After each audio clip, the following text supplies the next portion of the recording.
नमस्कार विद्यार्थी मित्रांनो, आज आपण इयत्ता 9वीचा सराव संच 2.3 पाहणार आहोत. बघा 2.3 मधील आपला पहिला प्रश्न आहे, पुढील करणींच्या कोटी सांगा. कोटी सांगा म्हणजे जी कर्णिस्थ संख्या, इथं जी करणीच्या इथली संख्या असते ती म्हणजे त्या संख्येची कोटी. मग ह्या संख्येची कोटी किती येणार आहे? कोटी बरोबर किती येणार आहे? 3. ह्याची इथं बघा, हे करणीच्या बाहेर 5 आहेत, इथं काय नसतं, कोणतीही संख्या नाही, म्हणजेच किती येणार? 2. ह्याची कोटी किती असणार आहे? 2. ह्याची कोटी किती आहे? 4. आता बघा इथं सुद्धा कर्णिस्थ संख्या म्हणजे रूट चिन्हाच्या इथं कोणतीही संख्या नाही आहे, म्हणजे ह्याची करणी किती असणार आहे? 2. आता पुढे बघा, कर्णिस्थ 18चं इथं किती आहे कोटी? 3. म्हणजे बघा अशा प्रकारे करणींच्या काय लिहायच्या? कोटी लिहायच्या. बघा पुढीलपैकी कोणत्या संख्या करणी आहेत हे सांगा. आता करणी आहेत म्हणजेच काय, तर करणीमध्ये दिलेल्या संख्येचं वर्ग, घन किंवा चौथे मूळ, पाचवे मूळ निघालं नाही पाहिजे. करण्यामध्ये संख्या राहिली तरच ती संख्या करणी असते. मग आता बघा हे 51 कुठल्या संख्येचं घन आहे का? नाही. किंवा त्याची जर फोड केली 51ची, 17 त्रिक 51 होते, त्यामुळे 17चं पण वर्गमूळ निघत नाही, 3चं पण निघत नाही. मग दिलेली संख्या करणी आहे.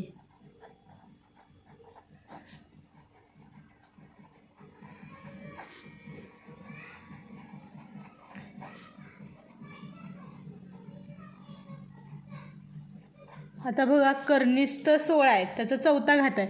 बघा 2चा चौथा घात, 2 4, 4 2 8, 8 2 16. मग 2चा चौथा घात बरोबर किती आहे? 16 आहे. मग ही शक्य आहे का हो असणं करणी? नाही. म्हणून कर्णिस्थ 16 ही करणी नाही.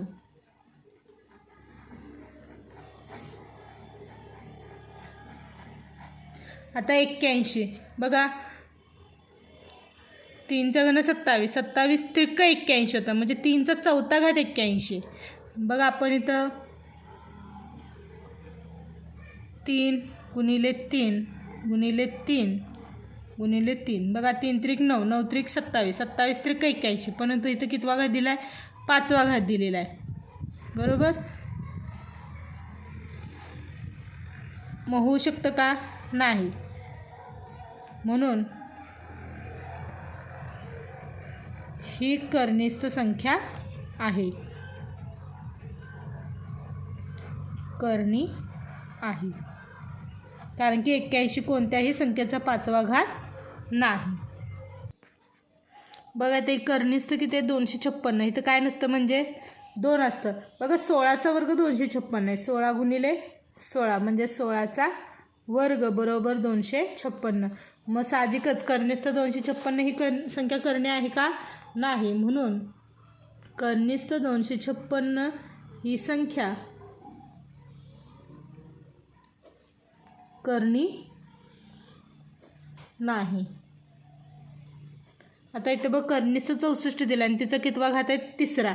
मग बघा 4चा घन किती आहे? 64 आहे, सगळ्यांना माहिती आहे. 4 गुणिले 4 गुणिले 4, मग 64चं घनमूळ निघेल. 4चा घन बरोबर 64, म्हणजेच कर्णिस्थ 64 ही संख्या करणी नाही. पुढे बघा 27/7, 27 आणि 7 साहजिकच कुठल्या संख्येचा वर्ग नाही आहे, घन नाही आहे, 7 तर मूळ संख्या आहे. म्हणून कर्णिस्थ 22/7 ही संख्या करणी आहे. लक्षात. आता पुढचा प्रश्न बघा, खालील जोड्यांपैकी कोणत्या करणीच्या जोड्या सजातीय व कोणत्या विजातीय आहेत हे ठरवा. सजातीय म्हणजेच काय? कर्णिस्थ संख्या समान यायला पाहिजे. आणि विजातीय म्हणजेच काय? कर्णिस्थ संख्या जर समान आली नाही तर त्या जोड्या कसणार आहे? विजातीय. आता बघा इथं रूट 52 आधी घेऊया आपण. 52ची फोड करूया, एक वर्ग संख्या एक साधी संख्या. बघा 13 चौक 52, रूट चिन्हात 4 गुणिले 13, 4चं वर्गमूळ निघेल किती? 2, 2 रूट 13. मग आपलं काय आलं? 2 रूट 13 आणि इकडं काय आलं? 5 रूट 13. बघा रूट चिन्हातल्या संख्या समान आहेत, म्हणून रूट 52 व 5 रूट 13 ही सजातीय करणी आहे.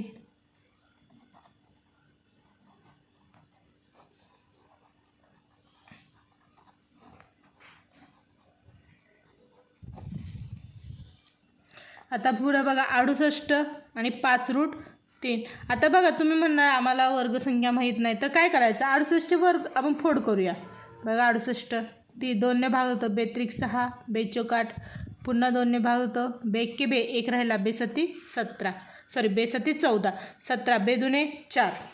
मग √68 बरोबर रूट चिन्ह 4 × 17 17 4चं वर्गमूळ 2 2√17. बघा इकडं 2√17 आलं आहे आणि ह्या साईडला 5√3 आहे. मग कर्निस्थ संख्या समान आहेत का, नाहीत. म्हणून कर्निस्थ 68 व 5√3 ही विजातीय करणी आहे.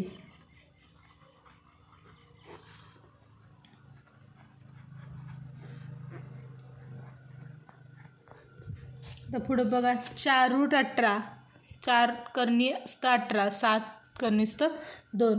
मग बघा 4 कर्निस्थ 18 18ची फोड माहिती आहे सगळ्यांना, 9 2 18 9 हा 3चा वर्ग आहे, 9 × 2 हे 4 इथं आहे तसेच, 4 × 9चं वर्गमूळ 3 रूट चिन्हात राहिले 2 4 त्रिक 12 12 कर्निस्थ 2.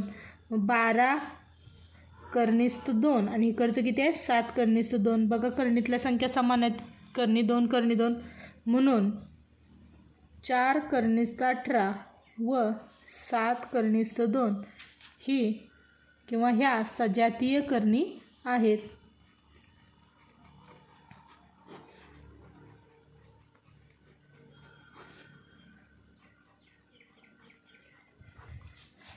आता पुढचं बघा 9 कर्निस्थ 12 6 कर्निस्थ 3 12ची फोड होते, 4 त्रिक 12 4 हा 2चा वर्ग आहे, मग 19 आहे तसेच. कर्निस्थ 12ची फोड 4 × 3 मग 19 4चं वर्गमूळ 2 हे × 2 कर्निस्थ संख्या 3 19 दुणे 38 कर्निस्थ 3. मग संख्या काय आला 38 कर्निस्थ 3 आणि इकडं 6 कर्निस्थ 3. बघा कर्णीतली संख्या समान आहेत, रूट कर्णी 3 कर्णी 3. म्हणून 19 कर्निस्थ 12 व 6 कर्निस्थ 3 ह्या किंवा ह्या सजातीय करणी आहेत.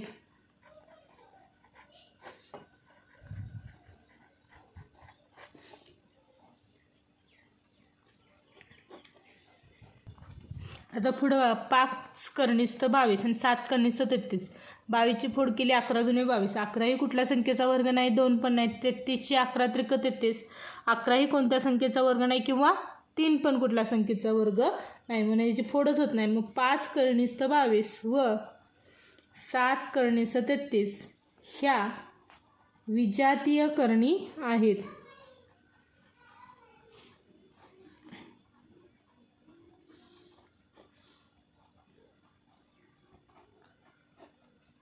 आता पुढं बघा 5 कर्निस्थ 5 आणि कर्निस्थ 75. कर्निस्थ 75ची फोड होऊ शकते, 25 त्रिक 75 का 25 5चा वर्ग आहे बरोबर. 25 वर्गमूळ 5 5 कर्निस्थ किती राहणार आहे 3च राहणार, पण तर इथं कर्निस्थ किती आहे 5 आहे. मग 5 कर्निस्थ 5 व रूट किंवा कर्निस्थ 75 ह्या विजातीय करणी आहेत.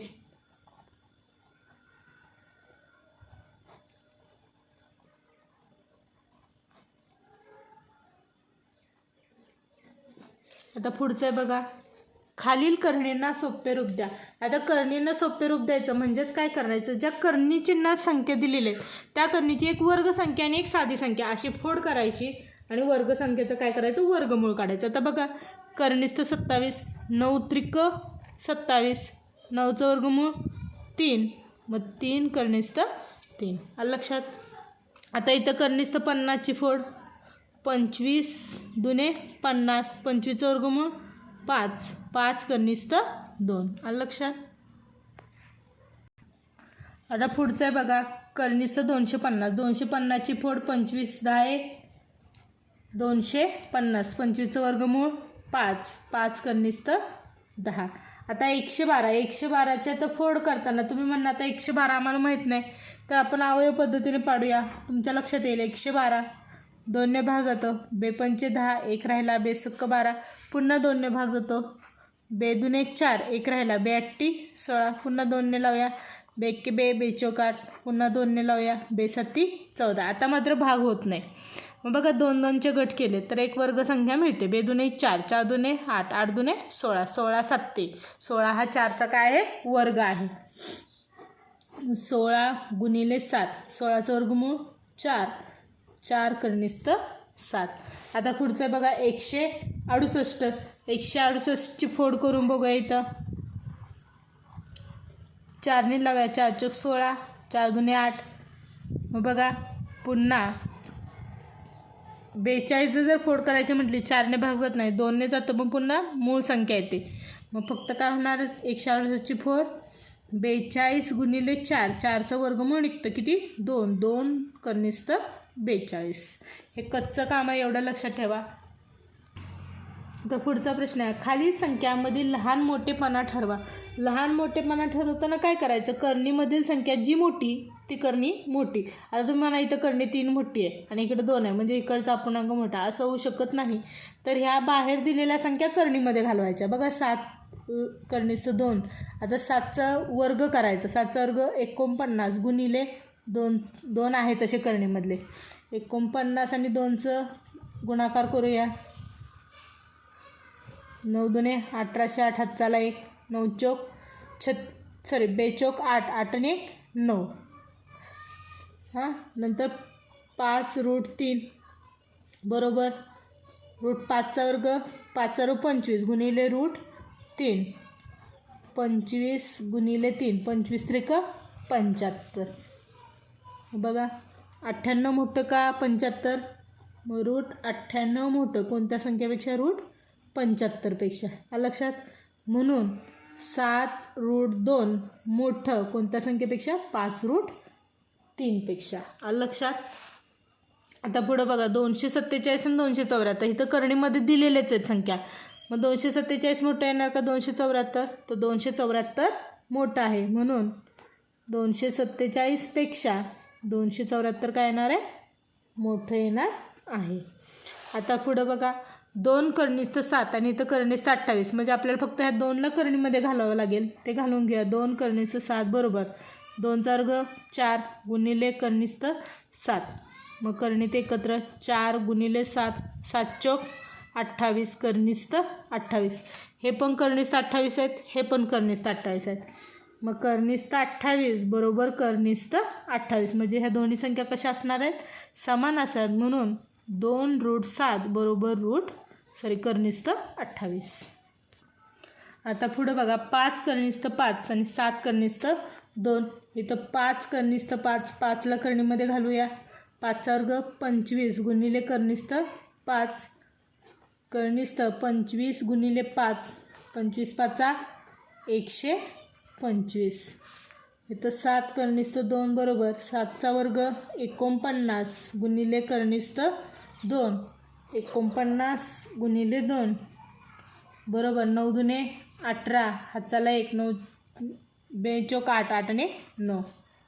मग कर्निस्त 125 आणि इकडं आलं कर्निस्त 98. मग 125 मोठं का 98, तर 125 मोठं आहे. म्हणून 5 रूट 5 मोठं कोणत्या संख्येपेक्षा 7 रूट 2पेक्षा किंवा 7 कर्निस्त 2पेक्षा. इथं बघा 4 कर्निस्त 42 आणि 9 कर्निस्त 2. 4 कर्निस्त 42 मग आता 4चं वर्ग 16 16 गुणिले कर्निस्त 42 16 गुणिले 42 कर्निस्त 16 गुणिले 42 गुणाकार करूया. 16 दुने 32 हातचाल 3 16 चौक 64 64 आणि 3 किती होतात 67.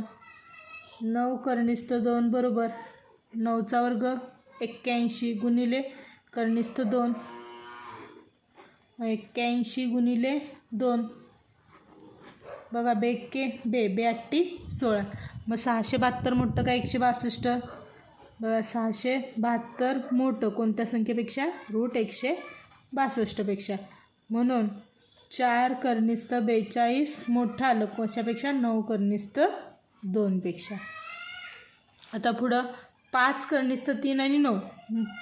बघा इथं 5 कर्णिस्थ 3 बरोबर 5चा वर्ग 25 गुणिले √3. मग इथं 25 गुणिले 3 25 त्रिक 75. आता इथं 9 बरोबर 9चा वर्ग करूया, त्याला ऋण चिन्ह घालूया, किती होणार 81. मग √75 आणि इकडं √81. साहजिकच काय मोठं येणार आहे √75. मग कोणती संख्या मोठी येणार 5√3 पेक्षा 81 मोठं आहे, 9 काय येणार मोठं येणार. बघा 7 आणि दुसरे 2 कर्णिस्थ 5. आता 7ला कर्णीमध्ये घालूया, 7चा वर्ग 49. मग इथं बघा 2 कर्णिस्थ 5 बरोबर 2चा वर्ग 4 गुणिले कर्णिस्थ 5. कर्णिस्थ संख्या 4 गुणिले 5 4 पंचे 20. मग काय आलं आपलं उत्तर कर्णिस्थ 49 आणि दुसरे कर्णिस्थ 20. साहजिकच कुठली संख्या मोठी येणार आहे कर्णिस्थ 49. म्हणून 7 मोठं कोणत्या संख्येपेक्षा 2 कर्णिस्थ 5 पेक्षा. आता पुढचा प्रश्न आहे बघा सोपे रूप द्या. सोपे रूप द्या म्हणजेच काय तर बाहेर संख्या ज्या दिलेल्या आहेत त्यांची बेरीज घ्या आणि कर्णिस्थ संख्या काय यायला पाहिजे समान यायला पाहिजे. इथं बघा कर्णिस्थ संख्या समान आहे, बाहेरची संख्या 5 अधिक 3 आणि कर्णिस्थ संख्या कॉमन काढायची, किती येणार कर्णिस्थ 3. 5 अधिक 8 8 आणि 5 किती होतात 13 कर्णिस्थ 3. आलं लक्षात. आता पुढचं बघा 9 कर्णिस्थ 5 आहे, इथं 4 कर्णिस्थ 5 आहे, पण इथं अधिक कर्णिस्थ 125 आहे. मग इथं पण कर्णिस्थ 5 करायला पाहिजे. बघा इथं 9 कर्णिस्थ 5 वजा 4 कर्णिस्थ 5 अधिक, आता ह्या 125ला आपण 5ने काय करूया भागूया. 5 दुने 10 उरले 2 5 5 25 25 5 125. मग 9 कर्णिस्थ 5 वजा 4 कर्णिस्थ 5 अधिक 25चं वर्गमूळ 5 कर्णिस्थ 5. बघा आता कर्णी चिन्हातल्या संख्या समान झाल्या, जशी चिन्ह दिले तशी बेरीज वजाबाकी घेऊया. इथं 9 वजा 4 अधिक 5 आणि कर्णिस्थ संख्या समान आहे, किती येणार 5. मग 9तून 4 गेले उरले 5 अधिक 5 कर्णिस्थ 5 5 आणि 5 10 कर्णिस्थ 5. आता बघा 7 कर्णिस्थ 48 वजा कर्णिस्थ 27 आणि इथं वजा कर्णिस्थ 3. आता इथं कर्णिस्थ 3 आहे का नाही, इकडं पण कर्णिस्थ 3 करायचं. मग 7 कर्णिस्थ 3ने भागूया गुणिले 3 3 1 3 1 उरला 3 सक्क 18 16 त्रिक 48 वजा 27 9 त्रिक 27 वजा कर्णिस्थ 3. मग 7 गुणिले 16चं वर्गमूळ 4 कर्णिस्थ किती राहिले फक्त 3 वजा 9चं वर्गमूळ 3 कर्णी 3 वजा कर्णिस्थ 3. मग 7 चौक 28 कर्णिस्थ 3 वजा 3 कर्णिस्थ 3 वजा कर्णिस्थ 3. बघा इथं समान काढूया, कॉमन इथं 28 वजा 3. आता इथं काय नसतं म्हणजेच 1 वजा 1 आणि कर्णिस्थ 3. मग 28मधून 3 गेले 25 25मधून 1 गेला 24. इथं किती येणार 24 कर्णिस्थ 3. आपलं काय असणार आहे उत्तर असणार आहे. आता पुढचं बघा कर्णिस्थ 7 वजा 3/5 कर्णिस्थ 7 अधिक 2 कर्णिस्थ 7. इथं सगळ्या कर्णिस्थ चिन्हातल्या संख्या कशा आहेत समान आहेत. इथं काय नसतं म्हणजेच 1 वजा इथं 3/5 आणि अधिक 2 आणि इकडं कर्णिस्थ 7. आता बघा छेद काय करावं लागेल आपल्याला समान करायला, ह्याला कितीने गुणावं लागेल 5ने. 5/5 वजा 3/5 अधिक इथं 5 दुने 10 10/5 इथं कर्णिस्थ 7. आता बघा सगळ्यांचा छेद समान आहे, किती आहे 5. वरती 5 वजा 3 अधिक 10 कर्णिस्थ 7. मग 5तून 3 गेले 2 अधिक 10/5 आणि कर्णिस्थ 7. 10 आणि 2 12 12/5 कर्णी चिन्ह 7. बघा आता इथं पुढं गुणाकार करा आणि तो सोप्या रूपात लिहा. बघा इथं 3 12ची फोड 4 गुणिले 3, एक वर्गसंख्या एक साधी संख्या, गुणिले 18ची फोड 9 दुने 18. बघा हे 3 गुणिले 4चं वर्गमूळ 2, कनिष्ठ किती राहिले 3, गुणिले 9चं वर्गमूळ 3, कनिष्ठ 2. मग 3 दुने 6, साहित्रिक 18, कनिष्ठ 3 गुणिले 2, 3 दुने 6. बघा 18 आणि इथं 3 दुने 6, म्हणजे आपलं उत्तर येणार आहे 18√6. आता पुढचं बघा 3√12 गुणिले 7√15 किंवा कनिष्ठ 3, 12ची फोड होते 4 गुणिले 3 गुणिले 7, 15चं बघा 3×5 15, मग 3 गुणिले 5 लिहूया आपण. मग इथं 3 गुणिले 4चं वर्गमूळ 2, कनिष्ठ 7 गुणिले 7, गुणिले आता ह्याची फोड करताना बघा √3 आणि गुणिले √5 वेगवेगळं घेऊया. 3 दुने 6 गुणिले बघा √3 गुणिले √3 किती होतात, फक्त 3, गुणिले 7 गुणिले कनिष्ठ 5. बघा आता इथं गुणाकार करायचा. साहित्रिक 18, 18 7 किती होतात 126 आणि इथं √5. इथं लक्ष द्या, इथं 3 गुणिले 4चं वर्गमूळ 2, इथं करणी किती राहिले 3 गुणिले 7, इथं कनिष्ठ 3 गुणिले कनिष्ठ 5 केले, म्हणजे त्या संख्या वेगवेगळ्या केल्या. 3 दुने 6, इथं कनिष्ठ 3 गुणिले कनिष्ठ 3 फक्त 3 गुणिले 7 आणि ही कनिष्ठ 5. साहित्रिक 18, 18 7 126 आणि इथं कनिष्ठ 5. आता पुढं बघा 3 कनिष्ठ 8 गुणिले कनिष्ठ 5. मग 3 8ची फोड होते बघा एक वर्गसंख्या एक साधी संख्या, 4 गुणिले 2 गुणिले कनिष्ठ 5. मग 3 गुणिले 4चं वर्गमूळ 2, कनिष्ठ किती राहिले 2 गुणिले कनिष्ठ 5, 3 दुने 6, कनिष्ठ 2 गुणिले 5, मग 6 कनिष्ठ 2 पंचे 10, आपलं उत्तर आहे 6 कनिष्ठ 10. आता इथं बघा 5 गुणिले इथं 2, कनिष्ठ संख्यांचा गुणाकार करूया. 8 गुणिले 8, अवयव पाडाय नको कारण की डायरेक्ट गुणाकार येतो. 5 गुणिले 2 गुणिले 8 8 64, 64चं वर्गमूळ निघतं. 5 गुणिले 2, 64 कुठल्या संख्येचा वर्ग आहे 8चा, 5 दुने 10, 10 8 80, आपलं उत्तर येणार आहे किती 80. आता पुढचं बघा भागाकार करा आणि तो सोप्या रूपात लिहा. बघा कनिष्ठ 8 भागिले कनिष्ठ 2, कनिष्ठ 98 भागिले 2, 2ने भागला बेके बे, बेचोक 8, 1 राहिला 92 18, काय आलं कनिष्ठ 49, 49चं वर्गमूळ निघतं किती येणार 7, म्हणजे आपलं उत्तर किती आहे 7. पुढचं बघा कनिष्ठ 125/50, बघा 125 आणि 50ला 25ने भाग जातो, 25 दुने 50, 25 5 125, म्हणजे आपलं उत्तर किती येणार कनिष्ठ 5/2. पुढे 54 कनिष्ठ 54 भागिले कनिष्ठ 27, कनिष्ठ 54 भागिले 27, बघा 27 1 27, 27 दुने 54, म्हणजे आपलं उत्तर किती येणार कनिष्ठ 2. आता पुढं बघा कनिष्ठ 310 भागिले कनिष्ठ 5, मग कनिष्ठ 310/5, 5ने भागूया 5 1 5, 5 6 30, 1 राहिला 5 दुने 10, किती येणार उत्तर आपलं कनिष्ठ 62. आता पुढचा प्रश्न आहे छेदाचे परिमेयीकरण करा. छेदाचे परिमेयीकरण करताना काय करायचं, जो छेद असतो त्यानेच अंशाला आणि छेदाला काय करायचं गुणायचं. मग काय करणार आपण इथे लिहायचं अंशाला व छेदाला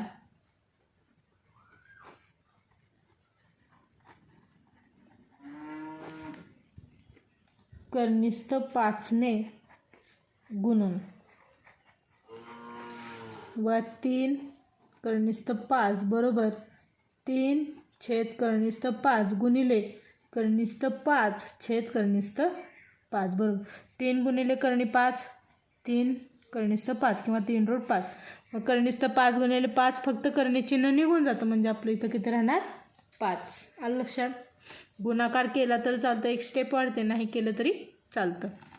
आता इथं अंशाला आणि छेदाला कितीने गुणणार कनिष्ठ 14ने, अंशाला व छेदाला